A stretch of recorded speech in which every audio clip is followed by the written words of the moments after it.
So earlier this week, I was listening to this podcast with Zakk Cervini, who is like the modern metal rock producer of right now.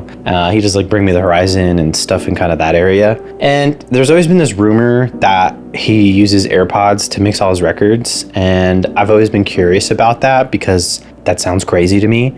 I was like, I need to figure out a way to mix that's not on the studio on my barefoot monitors. So I bought a maxed out Mac laptop and I set it up in my bedroom. Over the last couple months, I've developed a system where I mix on my laptop with my UAD Apollo Twin X, and I mix on these Sennheiser HD600 headphones and literally Apple earbuds. So in this podcast, he talks about that. And he talks about how it's actually more of a mix of these Sennheiser HD600, these open back headphones, and the AirPods, which was interesting because I've looked into trying that on my setup, like doing this Bluetooth thing, and it's actually kind of interesting trying to do that. But what really stuck out to me was the why of why he was doing that. Because, you know, this guy, I mean, he's pretty big right now. I'm sure he could afford to mix everything at some big studio or, you know, have some cool setup, whatever it is, he's at that stage.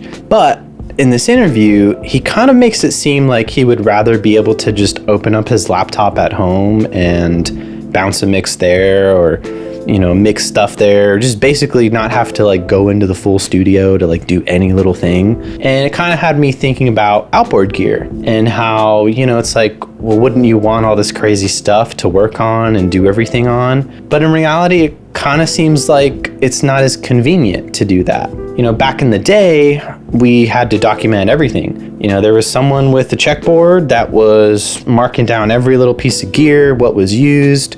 On tape reels, there's actually like a booklet sometimes, or you print booklets for the studio you're at. Pretty much there was some sort of documentation for what you were using, when you used it, how you used it, what it was probably set at. I mean, you just had to keep track of so many things.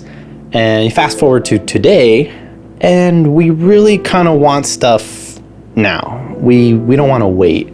We want to be able to just say, hey, I need a bounce of this like tomorrow, or today, or yesterday. And when you start introducing outboard gear, that can actually get a bit complicated because sometimes you have to reset things up, or you have to remember the settings you used if you didn't write them down, which you should all be at least taking a picture of what your settings are, just in case.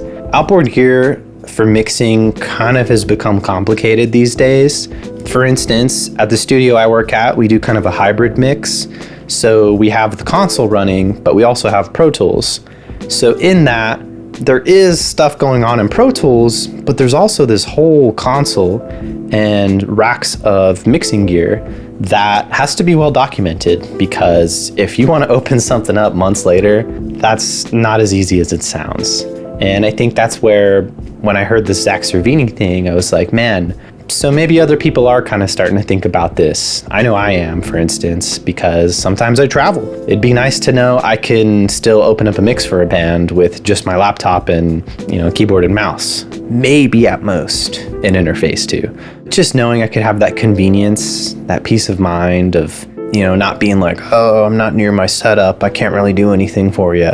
Because it really sucks having to tell a band, I can't get you something because I'm not with my computer set up right now, or I don't have all my stuff set up for you. And another common thing is maybe you're tracking a band and you're using all your outboard gear. Now someone asks you to bounce something, and that's kind of a whole situation. But it kind of begs to the question, why would a pro like Zakk Cervini not want to use all that stuff? And I honestly think it comes down to convenience. I think some people value convenience a little bit more than trying to find some analog goodness or magic, if you will.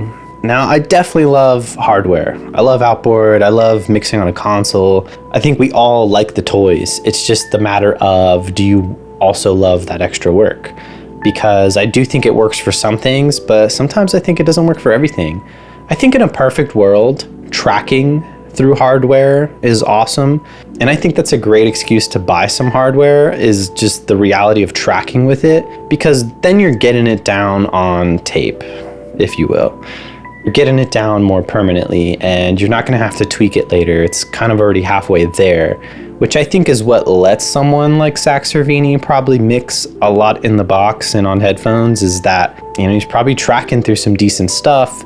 And when you do that, you don't necessarily need to do as much.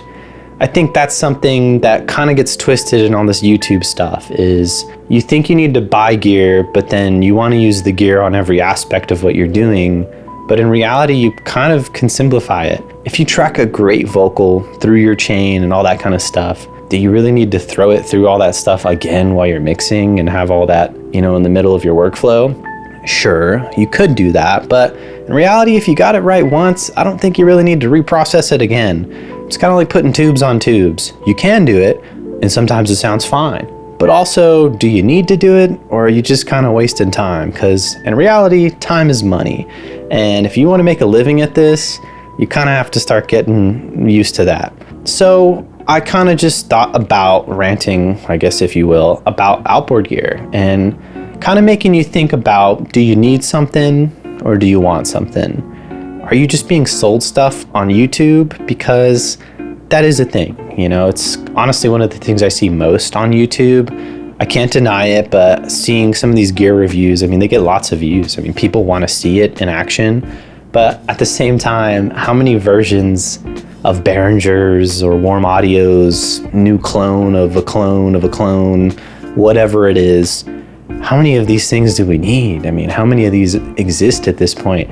How do you even really decide what's worth buying? I guess that's what the reviews are for, but I mean, it just seems kind of like an endless journey of, you know, you're gonna have to buy something at some point and kind of just hope it sounds good.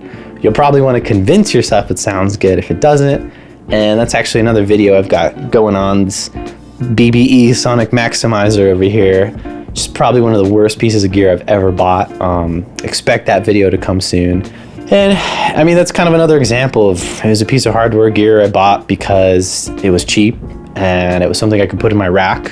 Just because honestly, I think at the beginning, you're just trying to fill up racks of gear so that your studio looks more impressive, which is a whole thing. I mean, honestly, the look of your studio could sell you to the internet even before your catalog does.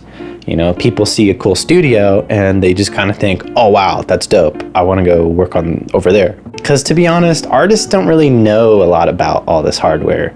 You know, it's a lot of just, I need to know how to drive the car, but I don't really need to know how to build the car type situation. Because ultimately you're trying to capture something for them. You shouldn't really have them concerned about like, oh, do you have the best preamps? Did you shoot out this preamp versus that preamp? You should kind of just know that stuff for yourself, or just commit to stuff. But it just really is something I think people should think about, especially beginners, because I just noticed, like, you know, you see a lot of gear and you think to yourself, man, if I just bought that one thing, I'd be up there. I'd be up there with those people, you know, I'd be selling platinum records and this and that. But in reality, you could buy the most expensive gear you want, and it's not really gonna help you like that. The only thing that's gonna help you is spending hours on your craft and just shaping your ears and learning your monitors, whether you're like Zakk using headphones or you're like me using NS10s.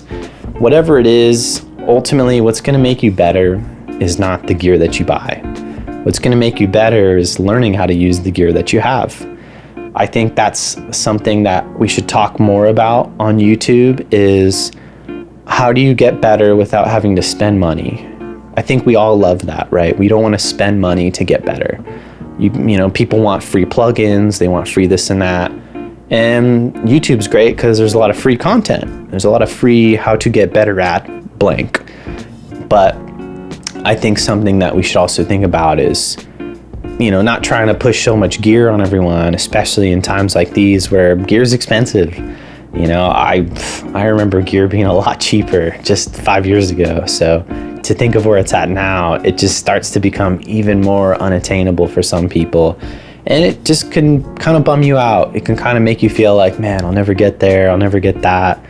I want this, and that. When in reality, I use plugin versions of all the hardware I dream about. And honestly, the plugins prepare me for when I do get to use some of that gear. I can't afford a Fairchild myself, but I've used the plugin enough to know how to use it. And so when I do get to use one, I know what it's going to do. I know what it can offer. It's not a mystery to me. It's kind of where I think plugins are cool, and it's a cheaper way, definitely, to get into hardware without having to commit to expensive hardware. So basically, this video is just kind of a rant on hardware. It's just something I kind of thought about after hearing this podcast, and I wanted to share with all you. And I just kind of want to see, what are your thoughts on that? Do you enjoy having hardware? Do you not care about having hardware? Do you have stuff that you don't even know how to use? Because I can't tell you how many people I've met that buy a compressor not realizing they need a preamp to go into the compressor, or they end up having to do some crazy setup where they go out of the interface and back into it. I don't know, try and do some crazy stuff just to be able to use something they bought. It's probably the biggest offender I see is compressors. People buy one compressor and think they can do stuff with that, and it's kind of a trap. It's like you need a preamp, you need a cabling to connect all this stuff, and then if you don't have a patch bay, you're just doing this stuff all on the fly behind the outboard gear, and it can be a mess. Outboard is just, it's a whole journey on its own. And I don't want this to discourage anyone from buying outboard gear, because it is fun to use. I have my own 500 series rack that I'll probably do a video on at some point, just kind of telling you what I personally have.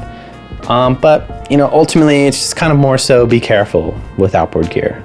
I think that's the whole gist of this rant, is be careful with what you're buying. Don't waste your money on stuff that you don't need, or maybe that's just not that great, actually.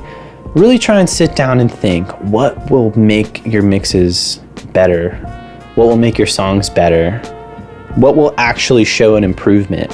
What will actually help you? I do think hardware compressors and a preamp are a nice way to record vocals, for instance, because I think vocals are so dynamic that it helps, at least on digital interfaces, just to not clip. It's cool to have a compressor to be able to just kind of keep you without distorting, but that's more so a tracking thing, it's not really like a mixing thing. So basically, be careful out there, and let me know if you bought anything crazy recently, and if you have any cool video ideas, shoot some comments down below, and until next time, peace out.